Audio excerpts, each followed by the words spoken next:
Welcome back to Eternal Bible Stories. In our last episode, we saw Abram act with courage and faith to rescue his nephew Lot and receive a blessing from the priest-king Melchizedek. Now God speaks to Abram directly, offering comfort, reassurance, and an everlasting covenant.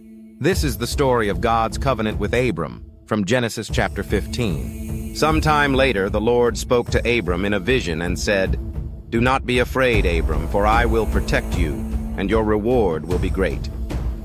But Abram replied, "O sovereign Lord, what good are all your blessings when I don't even have a son?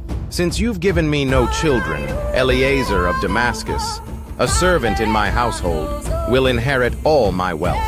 You have given me no descendants of my own," Abram continued, "so one of my servants will be my heir."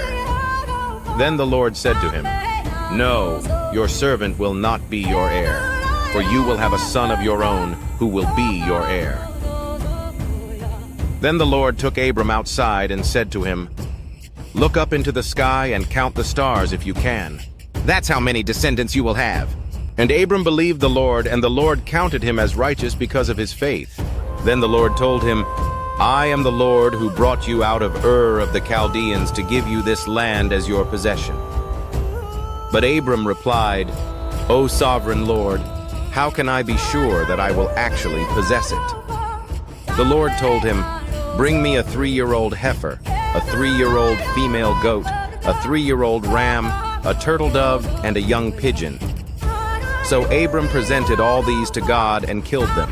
Then he cut each animal down the middle and laid the halves side by side. He did not, however, cut the birds in half. Some vultures swooped down to eat the carcasses, but Abram chased them away. As the sun was going down, Abram fell into a deep sleep, and a terrifying darkness came down over him. Then the Lord said to Abram, "You can be sure that your descendants will be strangers in a foreign land, where they will be oppressed as slaves for 400 years. But I will punish the nation that enslaves them, and in the end they will come away with great wealth.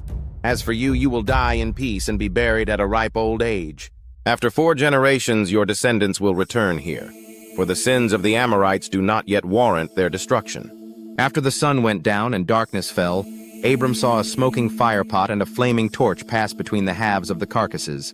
So the Lord made a covenant with Abram that day and said, "I have given this land to your descendants, all the way from the border of Egypt to the great Euphrates River, the land now occupied by the Kenites, Kenizzites, Cadmonites, Hittites, Perizzites, Rephites, Amorites, Canaanites, Girgashites, and Jebusites." And so ends the story of God's covenant with Abram, a promise written in the stars and sealed by the hand of the Lord. If this story deepened your faith, please like the video and subscribe to our channel for more timeless Bible stories brought to life. We'll be back soon with the next episode, where God's plan for Abram's family continues to unfold. Until then, may the eternal word guide you.